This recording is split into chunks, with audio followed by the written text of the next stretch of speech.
It all started on a quiet summer afternoon. I was playing with my friends in the neighborhood when we stumbled upon an old abandoned house at the end of the street. The house stood tall and imposing, with peeling paint and broken windows.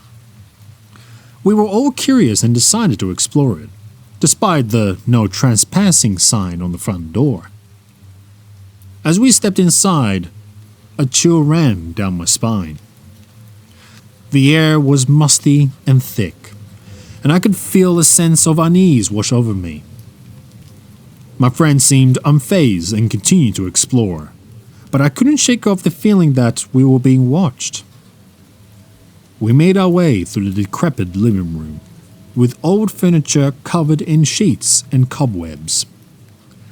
In the corner, I could make out a figure standing still, facing the wall. My heart started to race, and I wanted to turn and run, but my friends kept urging me forward. As we reached the staircase, I heard a soft whisper coming from the figure in the corner. It was a woman's voice, but it seemed distant and ethereal. My friends didn't seem to hear it, and I started to doubt my own senses. But as we climbed the stairs, the voice grew louder and more desperate, as if pleading for help. At the top of the stairs, we found ourselves in a hallway with multiple doors.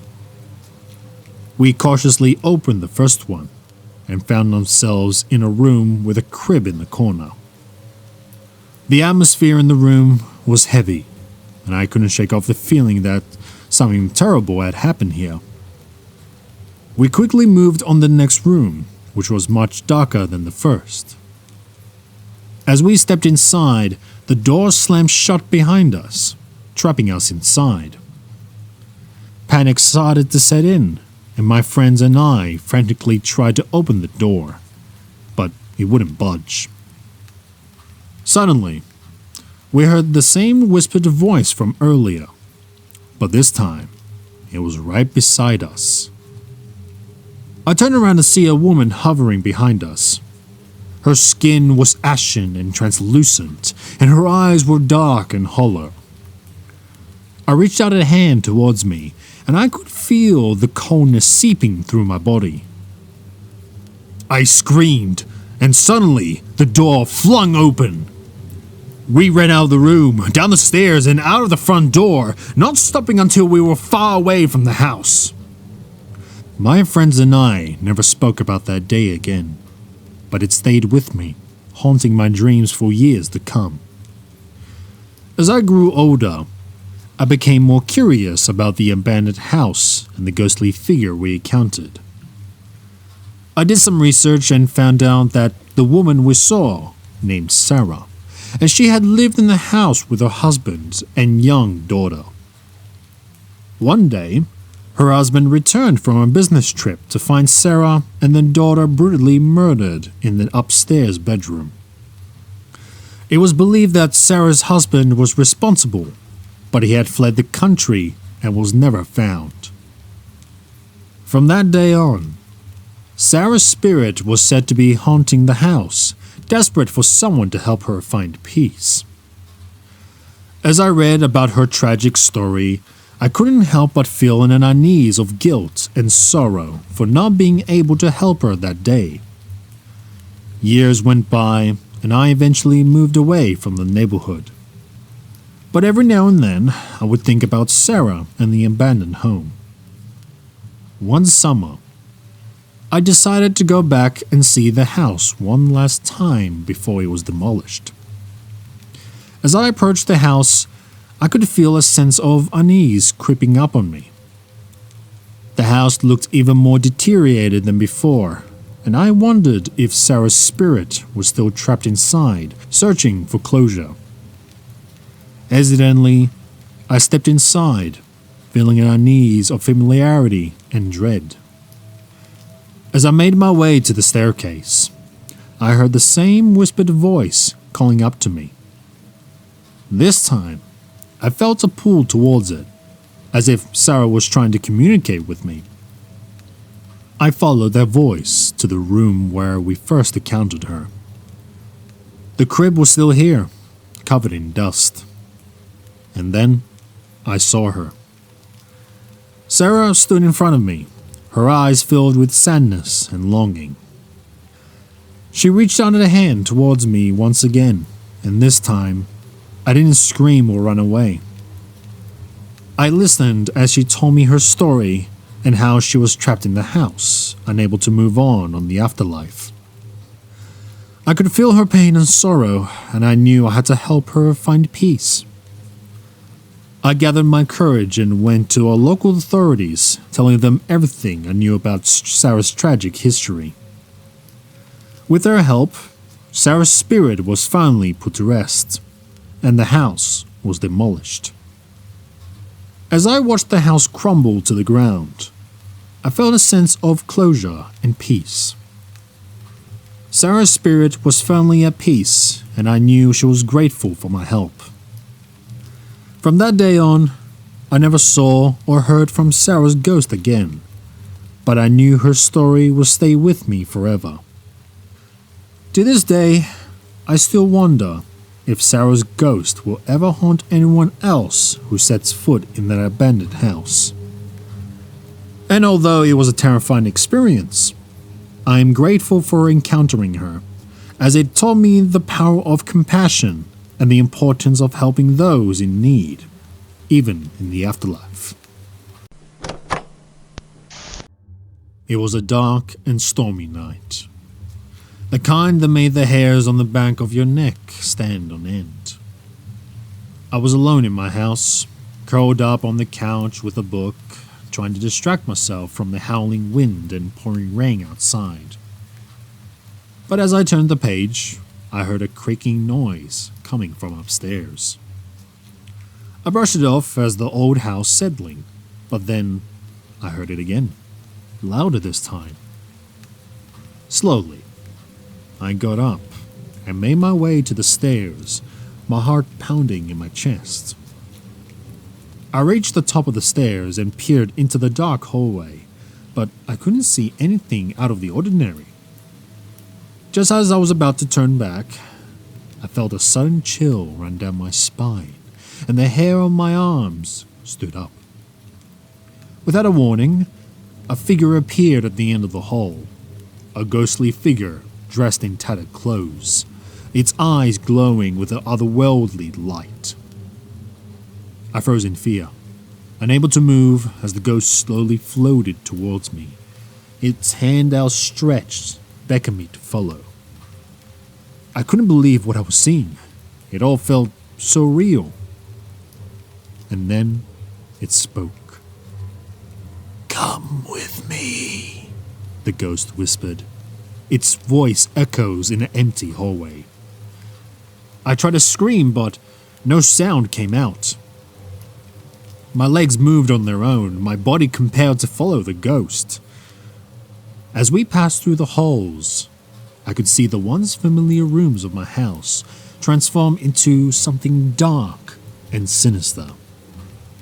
Shadows seemed to dance on the walls, and I could feel a sense of dread and unease wash over me. We finally stopped in front of a door, and the ghost gestured for me to enter. I hesitated, but something inside me told me I had no choice. I slowly opened the door and stepped into the room, my heart hammering in my chest. The ghost followed behind me, its cold breath on my neck. The room was a scene straight out of a horror movie. Cobwebs lined every corner, and the walls were covered in an eerie green glow. In the center of the room stood a chair, and on it sat an old man, his face twisted in an expression of pain. He was surrounded by strange symbols, candles, and I could feel a sinister energy radiating from him. I knew instinctively that he was the source of the haunting in my house. Who are you?" I managed to choke out, my voice trembling.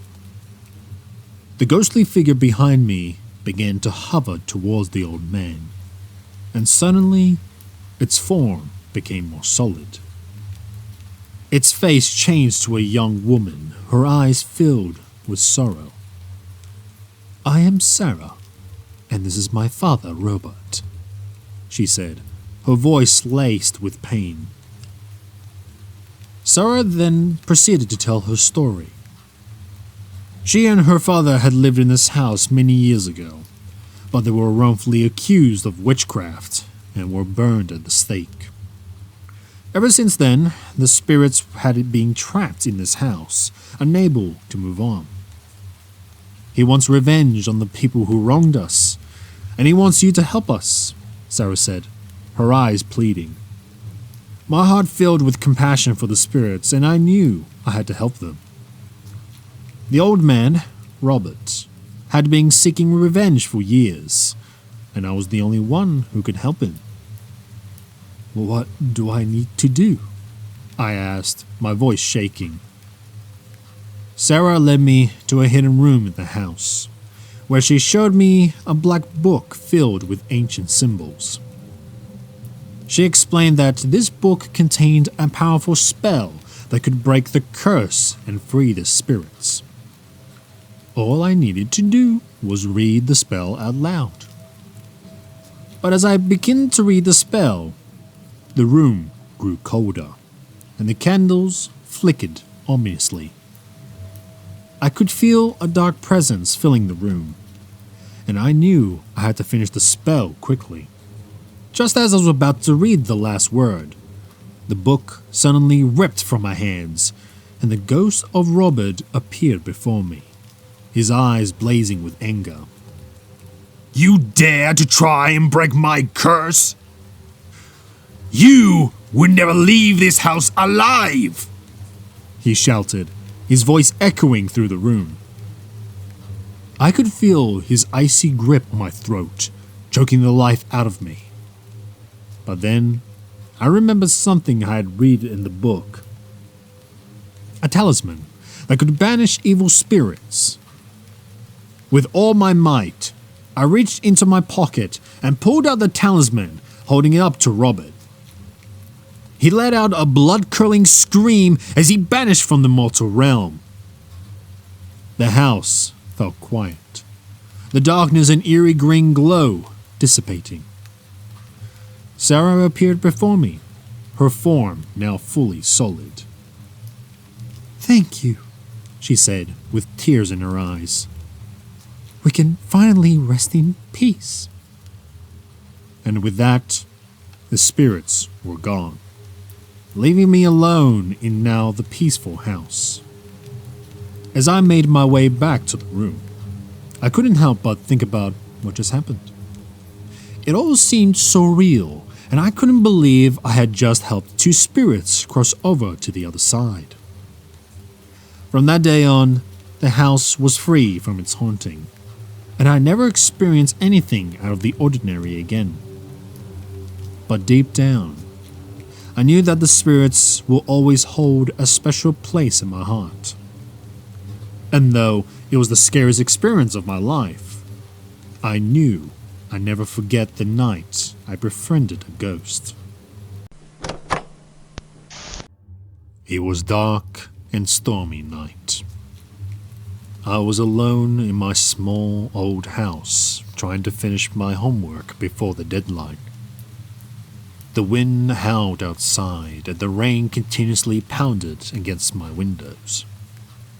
As I worked, I couldn't shake off the eerie feeling that someone was watching me. I tried to brush it off as just my imagination, but the feeling only grew stronger. Suddenly, a loud knock sounded on my front door. I jumped in surprised, dropping my pencil onto the floor.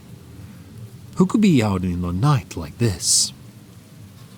With trembling hands, I slowly walked towards the door and cautiously opened it. To my surprise, there was no one there.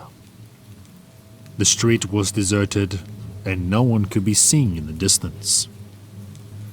I shrugged it off, thinking it must have been the wind. However, as I turned to go back to my work, I caught a glimpse of someone standing at the edge of my lawn.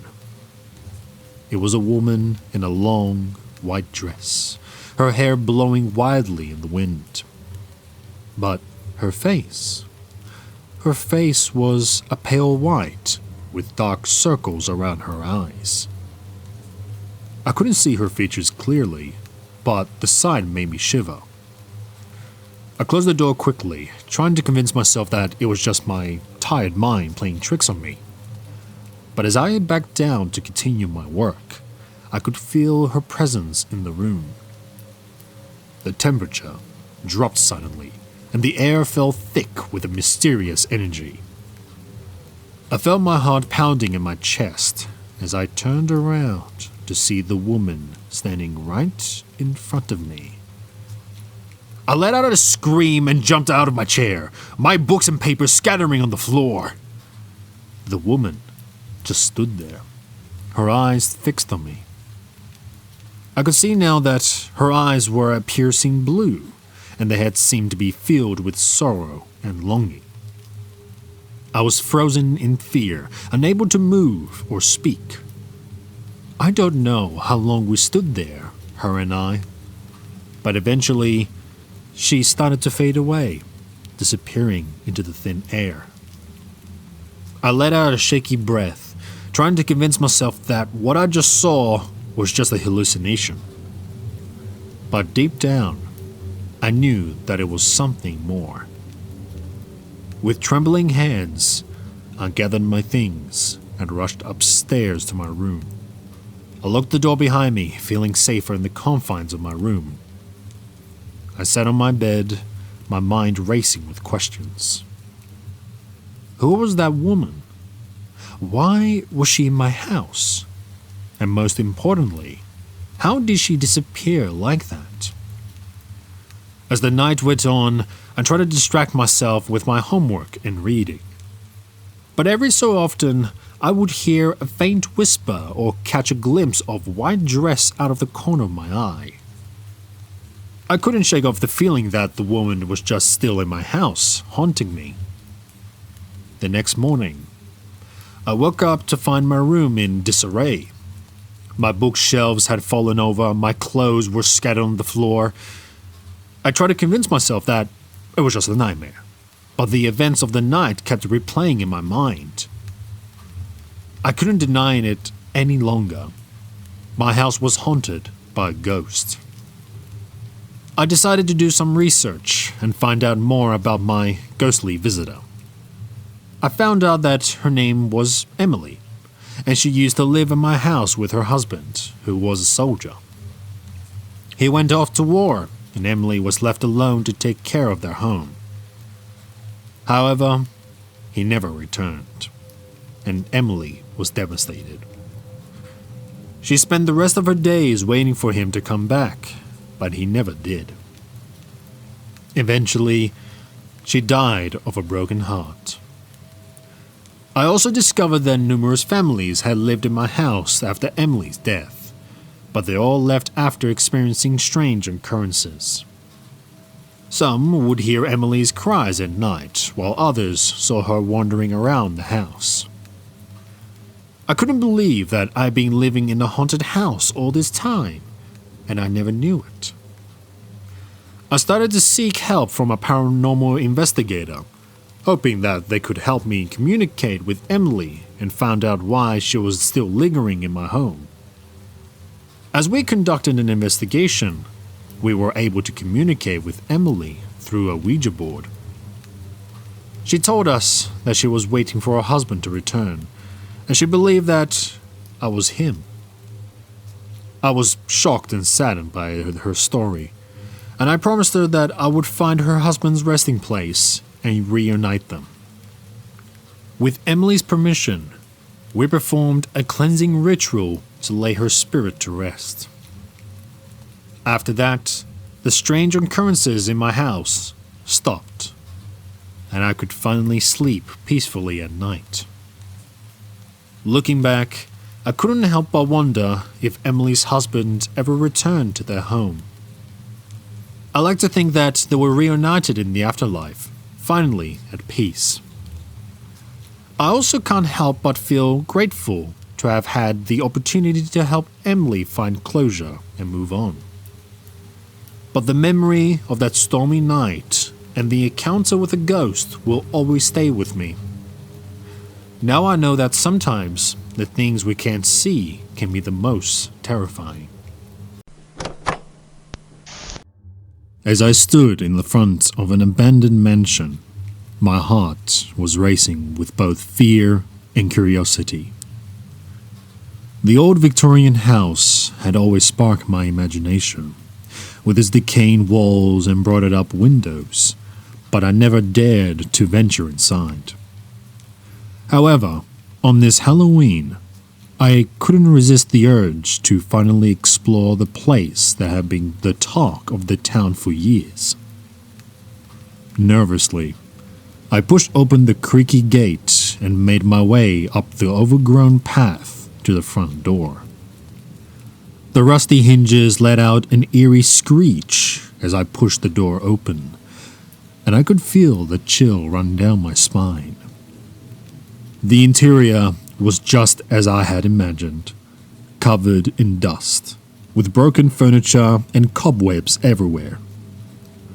But what really caught my attention was the strange writing on the walls. It looked like ancient symbols, etched in a deep red color, and it sent a shiver down my spine. Suddenly, I heard a faint whisper coming from upstairs. I froze, my heart pounding in my chest. My mind told me to run, but my feet were glued to the spot. Then, the whisper turned into a loud moaning, and I could feel the temperature dropping in the room. I couldn't believe what was happening. Was this place really haunted? I tried to convince myself that it was just my imagination playing tricks on me, but then I saw her. A ghostly figure floating down the stairs towards me. Her long white dress was tattered and stained, and her once beautiful face was now distorted with anger and pain. She seemed to be looking directly at me, and I could feel her icy glaze piercing through me. Without thinking, I turned and ran out of the house, not stopping until I was several blocks away. I didn't tell anyone about my experience at the mansion. They never would believe me. I didn't want to be labeled as the crazy girl who believed in ghosts. But the memory stayed with me, haunting my thoughts and making me anxious every time I walked past the old mansion. The days turned into weeks, and I tried my best to forget about the ghostly encounter. But then, strange things started happening. Objects would go missing and reappear in random places. The lights would flicker and I could hear faint whispers in my room at night. Every time I closed my eyes, I could see the ghostly figure, her face contorted with rage. I brushed it off as my imagination, but deep down, I knew it was her, the ghost from the mansion. She was trying to communicate with me, and I couldn't ignore her anymore. I knew I had to go back to the mansion, face my fears, and find out what she wanted. Gathering my courage, I returned to the mansion on a stormy night. The wind was howling, and the rain was beating against the old walls, making the atmosphere even more eerie. As I stepped inside, I could feel her presence getting stronger. This time, I was determined to find out who she was and why she was haunting this place. I made my way to the room where I first saw her, and my heart almost stopped when I saw her standing in the center of the room, her eyes fixed on me. This time, she wasn't angry. She looked sad and desperate.